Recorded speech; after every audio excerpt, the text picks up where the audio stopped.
দীর্ঘ সময় ধরে বিশ্বজুড়ে চলছে নানা অস্থিরতা। করোনা মহামারী কাটিয়ে উঠতে যুদ্ধে জড়িয়েছে কোনো কোনো দেশ। এতে টানাপোড়েনের অজুহাতে বেড়েছে জ্বালানির দাম। সেই প্রভাবকে কম মূল্য দিতে হয়নি বাংলাদেশকে। সবচেয়ে বড় সংকট হলো জ্বালানির দাম বেড়ে গেলে সাথে সাথেই বেড়ে যায় নিত্যপণ্য সহ অনেক কিছুর দাম। এতে সবচেয়ে বিপাকে পড়েন সাধারণ মানুষ। বিশ্ববাজারে তেলের দাম ৩ বছরের সর্বনিম্ন রেকর্ড। গত এপ্রিল মাসেও অপরিশোধিত তেলের ব্যারেলের দাম ছিল $90, যা চলতি মাসে নেমে এসেছে $70 নিচে। ব্রেন্ট ক্রুড তেলের দামও কমেছে। এই প্রবণতা চলতি বছরেও অব্যাহত থাকবে বলে পূর্বাভাস দিচ্ছে বিভিন্ন সংস্থা। এর আগে কোভিডকালে দেখা গিয়েছিল আন্তর্জাতিক বাজারে তেলের চাহিদা শূন্যের কোটায় নেমে আসায় তখন অপরিশোধিত তেলের দাম প্রতি ব্যারেলে $20 নেমে এসেছিল। এরপর ২১ সালেই রাশিয়া ইউক্রেন যুদ্ধ শুরু হওয়ার পর তা হয়ে যায় আকাশচুম্বী। তেলের ব্যারেল প্রতি $100। পরের বছরই তা $80 হলেও চলতি বছরে ব্যারেল প্রতি নেমে আসে $67.68।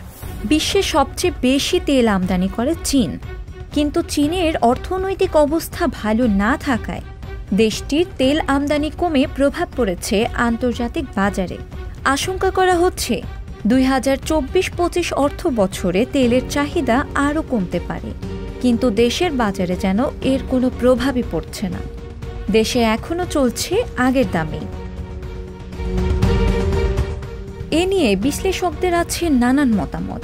মূল্যস্ফীতির মূল কারণ হিসেবে জ্বালানির উচ্চ দামকেই দায়ী করছেন তারা।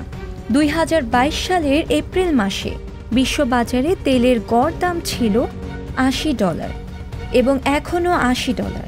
খালি চোখে বিষয় দুইটি একই রকম মনে হলেও তখন ডলারের বিনিময় হার ছিল ৮৬ টাকা, কিন্তু বর্তমানে যা ১২০ টাকায় উঠেছে।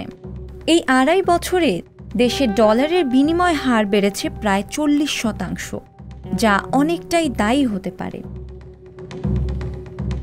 ২০২২ সালে ব্যারেল প্রতি $100 থাকলেও ২০২৩ সালে তা নেমে যায় $৮০। তবে গত মার্চ থেকে বিশ্ববাজারের সঙ্গে সামঞ্জস্য রেখে জ্বালানি তেলের স্বয়ংক্রিয় মূল্য নির্ধারণ করা শুরু হয়েছিল।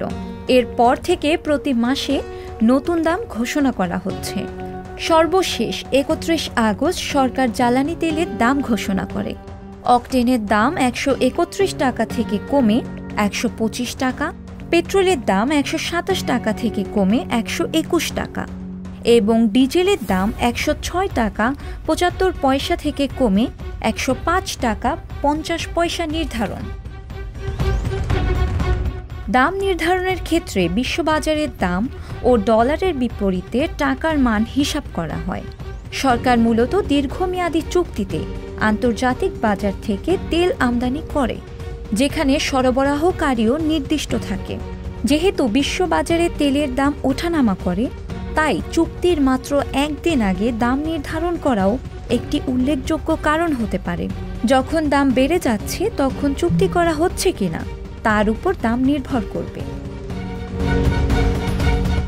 বাংলাদেশের তেল পরিশোধনের সক্ষমতা চাহিদার তুলনায় কম হওয়ায় প্রতি বছরই আমদানি করতে হয়। বছরে গড়ে ৬০ লাখ টনের মতো আমদানি করে বাংলাদেশ, যার দাম বিশ্ববাজারে স্বাভাবিকভাবেই অপরিশোধিত তেলের চেয়ে বেশি। তবে বিশ্লেষকরা মনে করেন অর্থনৈতিক সুফল পেতে হলে তেলের দাম কমানো দরকার এবং শুধু বিপিসির মাধ্যমে আমদানি না করে অন্যান্য সংস্থাকে দিয়েও আমদানি করানো যায়। এতে দেশের বাজারে কিছু প্রতিযোগিতা ও পরিবর্তন আসতে পারে। শিলা ইসলাম, সংবাদ প্রকাশ।